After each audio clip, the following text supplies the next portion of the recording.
सकाळी सगळ्यांचं सर्व आवरून झाल्यावर सरपंचाने धीरूभाईला गाडी काढायला लावली. जेमतेम पाऊस झाल्यामुळं सगळीकडे सोयाबीन डोकं वरती काढून सरपंचांना रामराम करत होतं. पुढे लोकेशनला गेल्यावर सरपंच म्हणले आपल्याला आता मॉर्निंग वॉकला जायचं. मॉर्निंग वॉकला जाता जाता पुढं गेल्यानंतर रस्त्याच्या कडेला आम्हाला एक दिसलं डबकं.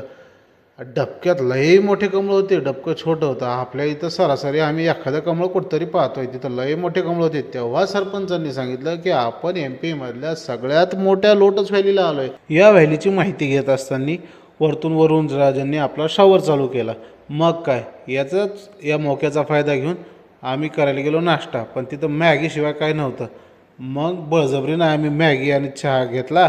मॅगी चहाचा आनंद घेजेपर्यंत वरून राजांनी त्यांच्या शॉवरचं प्रेशर कमी केलं होतं.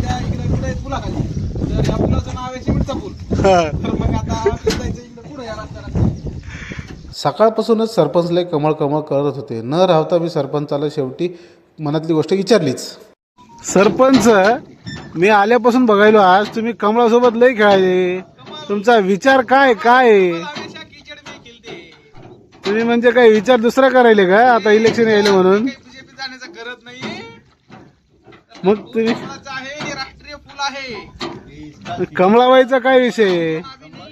कमळाबाईचा काय विषय? लय कमळाबाईला ते एक नंबरचा विषय सध्या. सरपंच साहेबाच्या कृपा आशीर्वादामुळे आज आपल्याला या कमळाच्या तळ्यात फिरायला भेटतंय.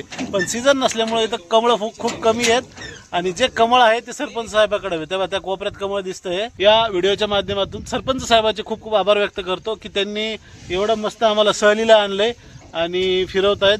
सरपंच साहेब, तुमचे खूप धन्यवाद. आम्ही खूप चुकीच्या वेळी आल्यामुळं आम्हाला हा सुंदर नजारा तर पाहायला भेटत होता, पण या सुंदर नजाऱ्याला आणखीन सुंदर करणारे कमळ पाहायला भेटत नव्हते. या पाण्यात सगळीकडे कमळ उगवलेले असतात असं त्या बोटीवाल्यांनी आम्हाला सांगितलं. आणि त्याचबरोबर बोटीवाल्यांनी असं एक माहिती सांगितली की या गाठी ज्या असतात, या गाठीची इथलचे लोक भाजी करून खातात आणि ती भाजी अतिशय स्वादिष्ट होते. असंच चालता त्या बोटीवाल्यासोबत सरपंच गप्पा मारत होते. सरपंचाकडे पाहून मला असं वाटत होतं की आता काय गावच्या तळ्यालाच सरपंच आपली लोटस व्हॅली करतात की काय, की पुढं सरपंचांनी MP मधला त्यांचा वाडा दाखवायला नेला आम्हाला. त्या सरपंचांचा MP मधला हा राजवाडा आहे आणि हे आवास योजनेतले गरिबाची घरं. गरिबाचा विकास करता आमचे स्वतःचे सरपंचच विकसित झालेत. हे पहा फरक.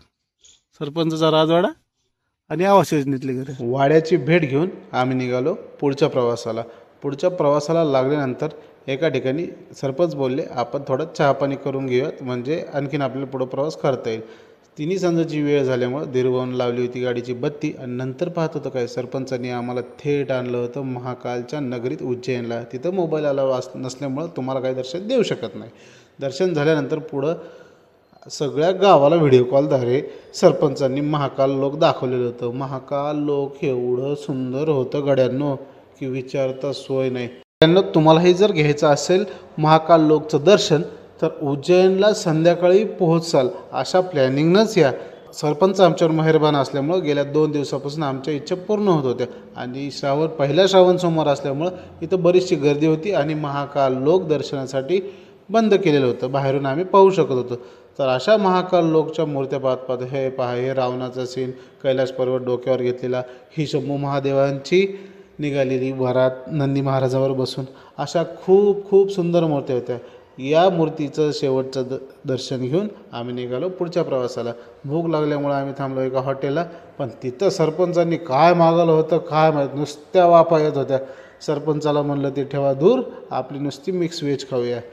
अशा प्रकारे आमची 2 दिवसाची सहल संपली होती.